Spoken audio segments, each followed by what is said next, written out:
Hey guys, how we keep it dirty off-road. And as I've been going through this journey of taking my truck from mid-travel to long travel, I've had some lessons already that I've learned as we've been making the truck more capable. If you guys watched the last video, you kind of know what I'm talking about. And it has to do with wheels and tires. Currently, I'm running Method wheels with Mickey Thompson's, and they've actually been a pretty good combination. I've had the Method 7-4 bead grip wheels for a long time, and because the bead grip wheels have a stronger lip, I have yet to bend them. I've actually bent 3 of the forged stock beadlock wheels. Since I switched over to the Methods, I haven't had a single bent wheel. I've ran these Methods on 3 trucks now. The same exact wheel on 3 trucks, and they have the damage to show it. So it's been a really good wheel. I was actually planning on kind of keeping it, but the Mickey Thompson EXPs haven't fared quite as well. Now, let me caveat that. The Mickey Thompson EXPs are actually a really good tire. I put about 15,000 miles on my last set of EXPs before I went to long travel. They were actually wearing really good. They were actually on par to be one of my favorite tires as far as longevity. They were on par with the Toyo RTs. That's still my favorite tire because of how well they drove. I could slide it when I needed to, and the longevity. I got 38,000 miles out of that last set. My EXPs, the last set that I had, were on track to do that same exact mileage and performance on a mid-travel truck. But when I switched to long travel, that all completely changed. After just 3 runs, and I'm talking 3 hard runs where I pushed the limits of how I drove before, the EXP tires were gone. And I mean, they were destroyed. Look how bad that chunk, like that's the worst chunk right there. But just the way it started to tear up once we got a more capable kit, and the way it started cracking on the inside. So right there, started cracking there, right here. And in fact, I ended up going on another run after that, and I ended up getting 4 flats. Not my day today. Both of those sidewalls are damaged. That one's damaged. And that one's gonna plug it in. I got there 2 spares, but never 4. Never 4. It's a record-breaking day, my friend. Yes, it is. Bad luck day for sure.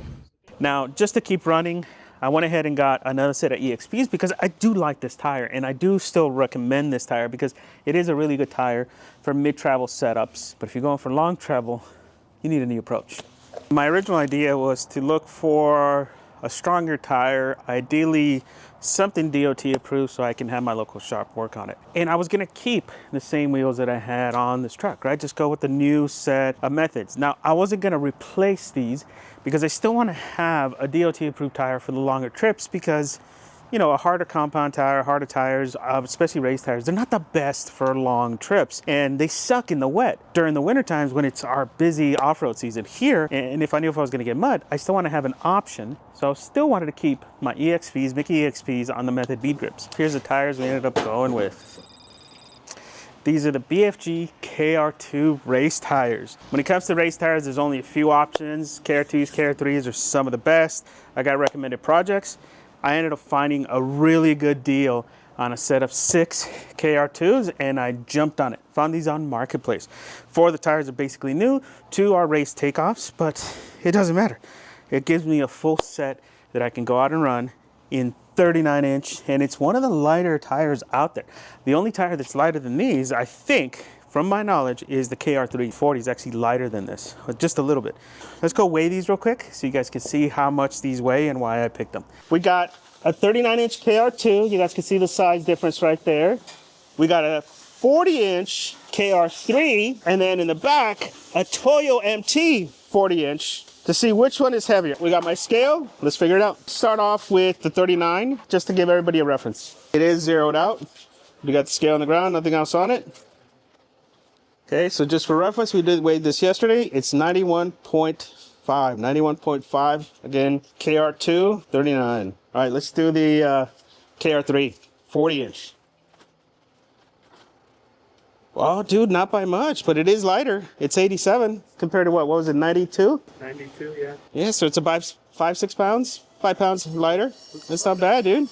All right, now let's see the big boy. Same size, 40-inch, but this is a Toyo. It sure is zeroed out. 104. Dude, that's heavy. It's fucking heavy. You can really feel the difference kind of showing you this. It's almost 20 pounds heavier than the KR3. Yeah, right. That's a lot of freaking weight, dude. That's nuts. But it's I'm glad I ain't changing that top out. Lifting it up and down in my back of my truck. Well, think about it with the wheel. The wheel's going to be 25, 30 pounds, depending on what you go with. But that is a 13.5. Well, they all are. All three of them are. They're all 13 and a half. So that one's a 12. This one's a 12.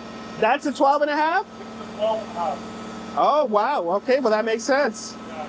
The 39 is a 13 and a half. Oh, fuck, no. Hell no. Let me try the KR3. It's a feather-like compared to that.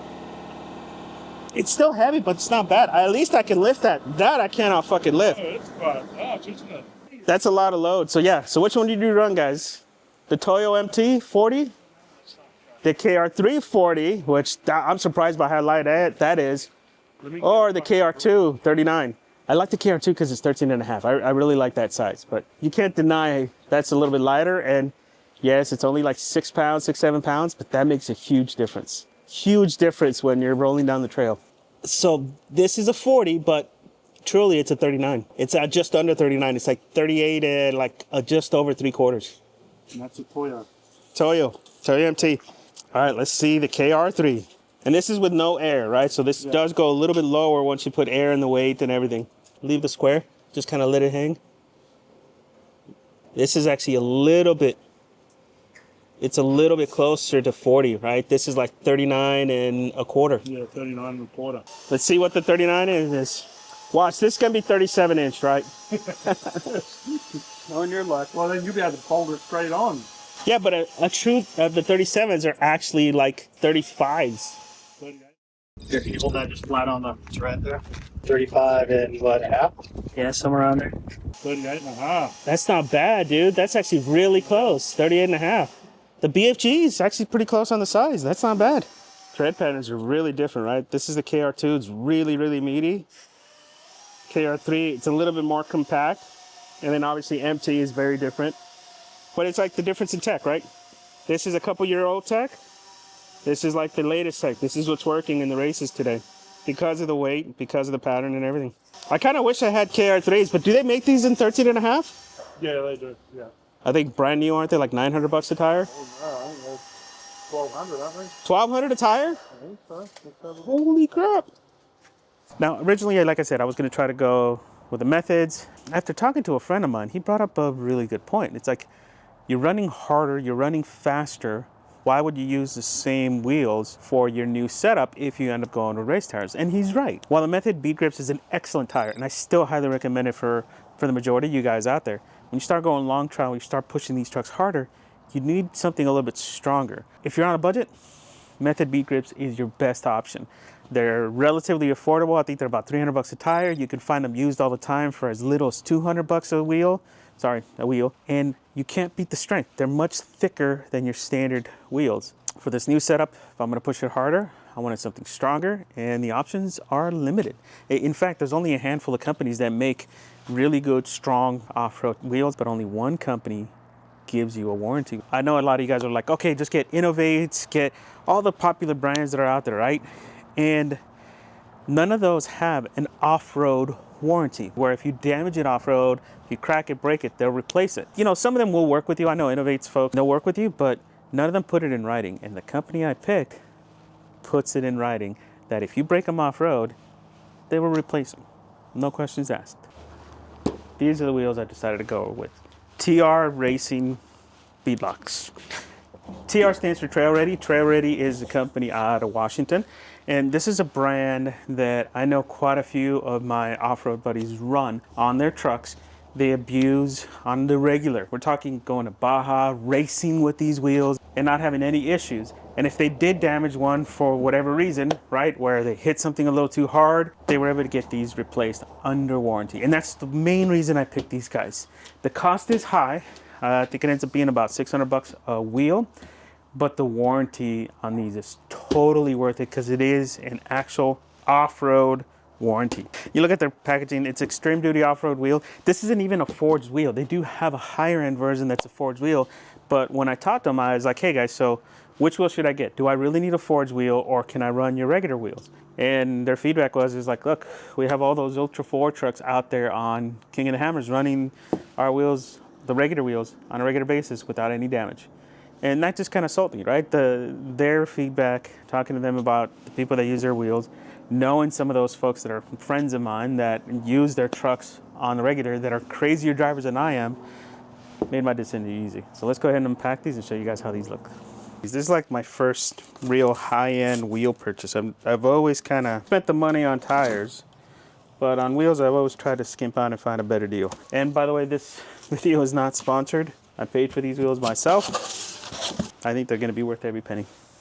So first thing that comes out of the box is the beadlock ring.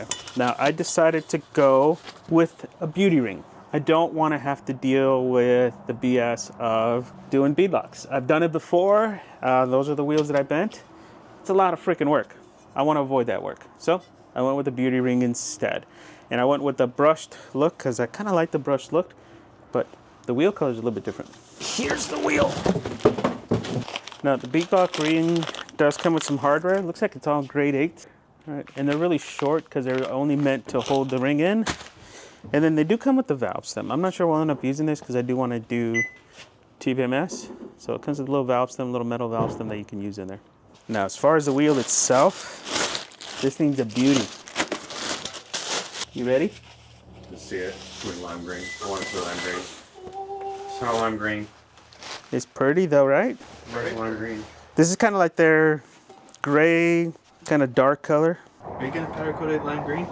No. I asked for the gray because I think it's going to look good with the gunmetal gray accents I've been doing on the truck. And then with the ring, just kind of adding to that bling. It's going to be pretty. You're putting a beauty ring on. But look at how good that looks. You don't need it. That looks pretty. Just installing all this. Well, let's see how much they weigh first. We've already set this down to 0, and we're going to weigh all 3 components, right? So we're going to add the wheel on there first. So with the hardware, it's 32.6. We're just going to add the valve stem just because there's going to have a valve stem. And then let's add the ring on top of that. Just put it up at the top like a halo. 34. 34.4 pounds per wheel, which is not bad. I'm okay with that. 34.4 for a heavy duty rim. I'm going to blow out my back just trying to change the tire. That's what you're here for. Let alone you. I'm going to blow out the back. You want to pay more rent? Fuck that shit. So let's go ahead and get these mounted and balanced.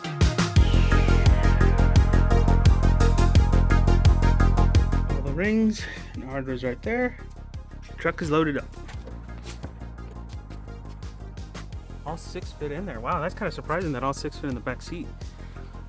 But the tires, that's a different story. They barely fit. I need a strap on this. Now the instructions from Trail Ready actually specifically state that you don't want to install this beadlock ring till after the tires have been mounted onto the rims. And if you have race tires, don't balance these if you have a tire shop do the mounting. We'll go over that later on a little experiment that we tried that he actually ended up failing. So according to the instructions, if you're using the simulated ring, you only want to do everything, by hand. And if you do time these, you only want to time it to 5 foot-pounds, which is really, really low. Now, your typical torque wrench is not going to be able to do that, so you're going to have to get an inch-pounds torque wrench to go down that low. 60. Which is how many? 60. 5 pounds is 60 inch-pounds. He already did the conversion. I'm going to check his math here in a little bit. For something like this, you don't want to use power tools. I know power tools are going to save time. I don't recommend power tools. You could fuck it up. There's not that much lip here, so you could really mess it up if you try to do this without with tools. So I'd recommend doing it without. I'm going to get the ring installed. We're going to just use hand tools the whole time. Going to get them all snug. Going to use this to tighten it down to 5 foot-pounds. And I may go a little bit extra. I may go to like 8. 5 times 12 equals... Okay. So what would 8 be? What would 8 foot-pounds be? Because 5 is really, really low. 8 is 96. 96? Set it to 96. I'd rather do a little bit extra. How do you want the TR logo shown? Ideally, we're going to put that by the valve stem, just so that it's easier to locate. Right? Yeah, because typically, depending on the ring size that you get, because I got the smallest ring size, right, that you could get on here. Depending on the ring size you can get one that's much larger, and you have to make sure you account for the valve stem location. So I'm going to put the logo right where the valve stem is. Look at that. It's going to be tight. The wheel's going to make it hard to get in there. It's already kind of sticking out a little bit. The race tires actually have a little bit of a lip over the bead, so installing the ring was not as easy as I was hoping. I actually had to use a lot of force to get this to go in correctly. Again, guys, make sure you're only using hand tools when installing any bead lock ring, doesn't matter if it's a beauty ring. It's very easy to strip the threads. Make sure you start all the bolts by hand, snug them up by hand, then make sure you torque in a crisscross pattern so the ring goes down evenly. Do not go in a circle.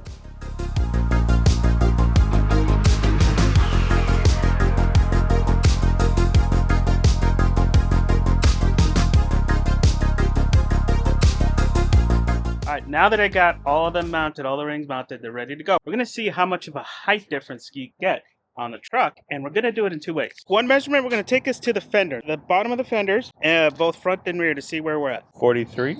42 and a half. We're about 42 and a half on that one. All right, and then the front one, 45. 45. It's about 45. But the other measurement I want to take is from the frame, because that's the one that matters. So there should be little arrows on the frame. We're about 15 and a half. 15 and a half?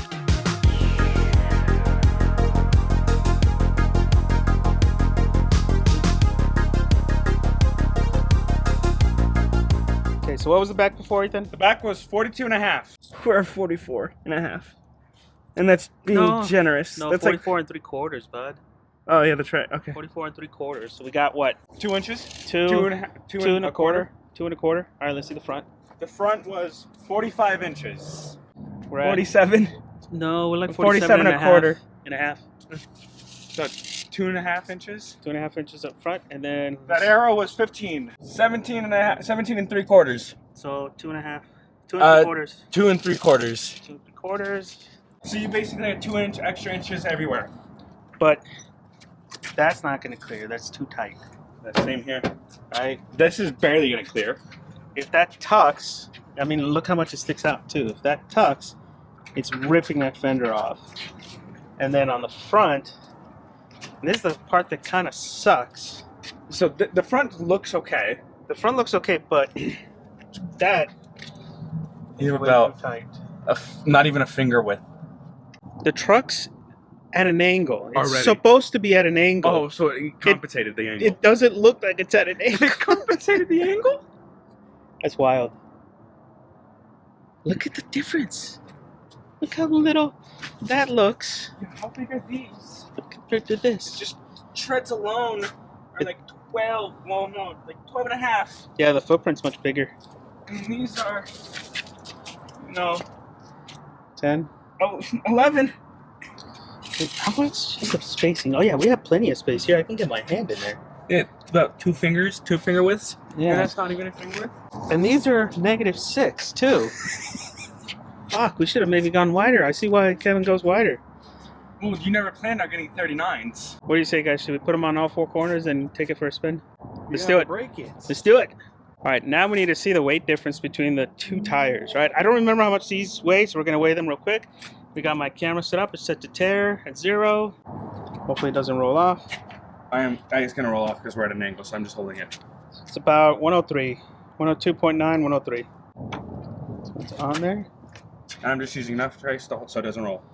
120. It's about 127. So an extra 50. 20 some odd pounds. 25 pounds. About 24 pounds. There goes your fuel economy. I wasn't getting much of a fuel economy to start. Well, as how it much is. are you getting? If I'm lucky, 9, maybe 10. Well, If so I- now that's going down to 7 or 8. Yeah, probably. That's not bad considering how much extra we're going. So you got an extra 100 pounds on your car right now, Dad. Mm-hmm. Rotational force, 100 extra pounds rotating like crazy. All right, I think we're going to get these on. We're going to get the other side on and see how it looks.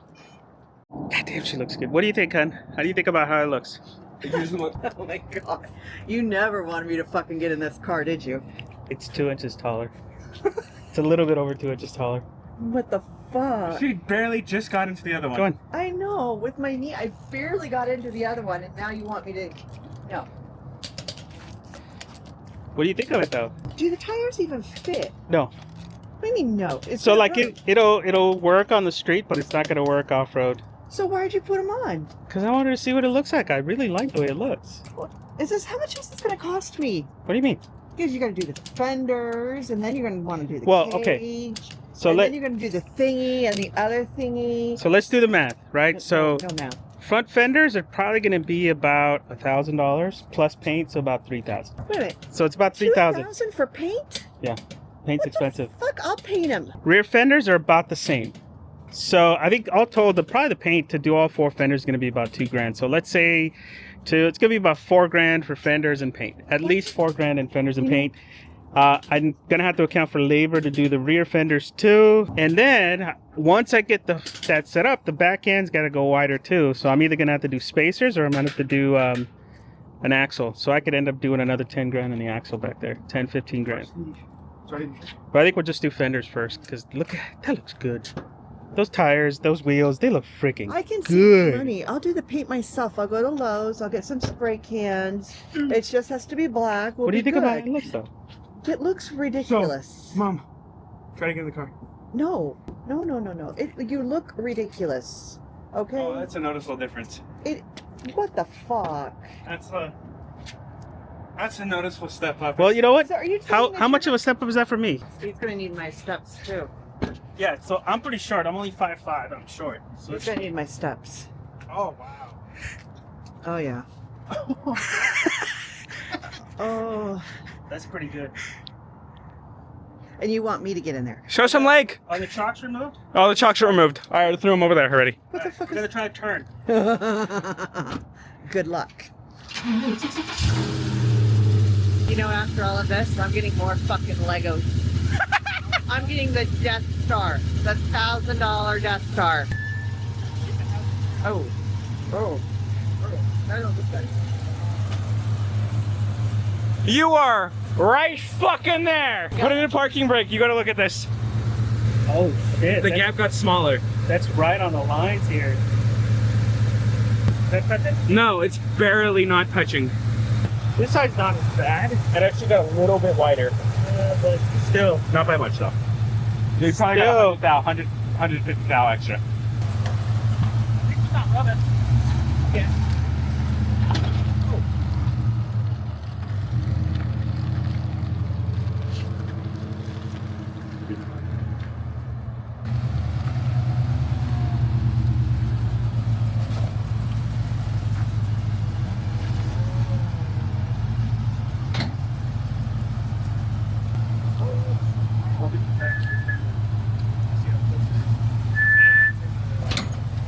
You jumped.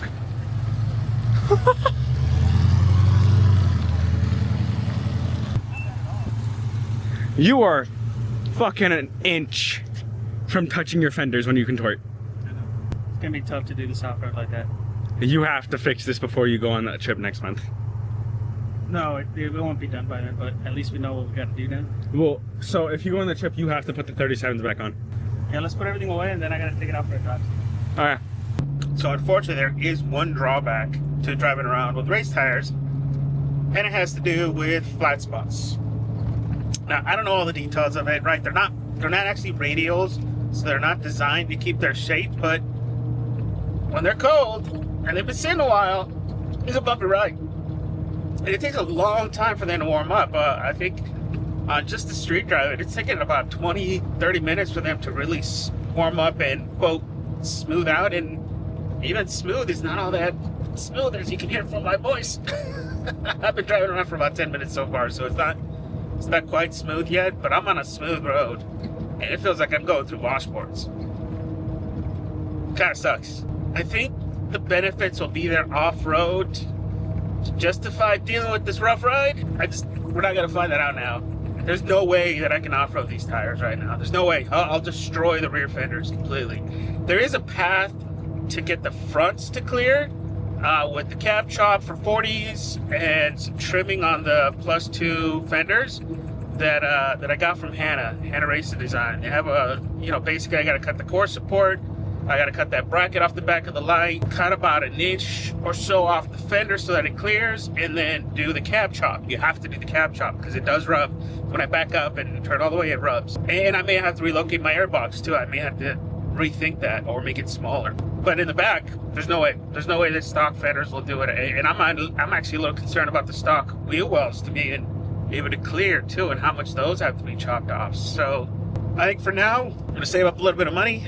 I'm gonna talk to Kevin at HM to see what my options are and start looking at fenders and all that stuff to make sure that the back end can clear. And what else I need to do? Who knows? I may just need to do a full-on bed replacement, right? Go freaking recon. I can't afford recon, but maybe if I sell the Beamer, I might. I don't know. We'll see. And there she is, guys. I really love the way this turned out. The truck is completely transformed. The trail-ready wheels are freaking gorgeous, right? The gray with the brush rim was perfect. And then the tires, they're just huge. Makes it look like a toy, doesn't it? I mean, it just looks so good. I'm really happy with how this turned out. But I can't use this setup off-road, so the tires are coming off the truck. Now you guys may be wondering, then why'd you spend all this money to put them on there? And it's easy. When I do my plans to upgrade the back end and go with wider fenders and all that stuff, I didn't want my truck to look like it had skinny fenders because I ran out of money to buy the wheels. So I got them first so that as soon as I can start getting her wider, she's gonna look right off the bat, because going wider is not gonna be cheap. The process to get her there, to make everything functional, is gonna be pretty pricey. At the very minimum, I need fenders in the back with a wider axle. I'm not gonna do spacers because I don't think that'll be reliable in the long term, right? I think I will break that, especially with the spacers required to do that. I wanna do it right, and that means a new rear axle, wider fenders out back, and then I think there is a path to make it work in the front, but I still need to do the cab chop so I have it perfectly clear, and I need to either trim these fenders or get +4 fenders. Over the next couple weeks, I'm gonna start reaching out to HM, and I'm gonna accelerate my plans to actually upgrade the truck. I wasn't planning on doing it till probably end of this year, and I'm gonna try to do it a little bit sooner now after seeing this. I mean, it looks freaking gorgeous with these wheels, so I wanna get it on sooner. But the process to get there is not cheap, so unfortunately, I'm gonna be selling my E39 M5. Yeah, guys, you heard that right. My E39 M5 Diamond is going up for sale. I don't want to sell it. I really don't. This is the car that I've owned the longest. I absolutely love this car, but I got to pick a project at this point, right? With how expensive the upgrades are on the truck, this car is just as expensive. I need to kind of pick my battles, and I drive the truck more. I haven't been driving this one as much, and I think it's time to have somebody else enjoy it. So this car is going to be going up for sale here in the next couple of weeks. I've been doing some rehab on it. So if you're interested, shoot me an offer. I got a ton of pictures and video that's going to be going up, and I may do a dedicated video, but reach out to me, shoot me a direct message here on YouTube or on Instagram, and shoot me an offer. Now, as far as running them as is, the way she stands now, I'm not gonna do that. Because right now she's basically a pavement princess. All the suspension, all stuff doesn't matter if I can't clear and use her off-road. So I can't use her the way she is. And then also with race tires, the ride is extremely bumpy. Now, I do expect that, you know, once I start off-roading her, the benefits will be there and dealing with the rough ride will be there. But for now, it's not. And, you know, I did try to do a balance to make them a little bit more drivable, and I think I made things worse by trying to balance a race tire because it's impossible to predict the shape that the tire is going to take as you're running it. So I'm going to take off the weights to see if it runs a little bit better, but honestly, guys, the ride's too rough right now to have it be a pavement queen. Are you serious? Yeah, but this is why. Like, this one's not too bad. It's got some weights on it. This one's bad. That's too many weights. That's way too many weights. And then there's one that has like a whole bar. It has like almost a pound worth of weights. It's too much. How much weights are on that one? Oh, that one's not too bad. So I'm guessing that one rear one is the really bad one. This is a bad one, Ethan? They overdid it on this one. That's too many weights. They had a flat spot when they balanced it. Whee! You know you're messing up your jeans doing that, right? I go in the wash right away. Ethan? Yes. How does the 39 feel between your legs? Huh? What did you say? How does the 39 feel in between your legs? Big. It's huge. Feels like I dropped the soap. Ah, he took it there. Why did you make it gay? Alright guys, that's it for this video. Questions and comments below. Please consider subscribing, and we'll see you guys on the next one.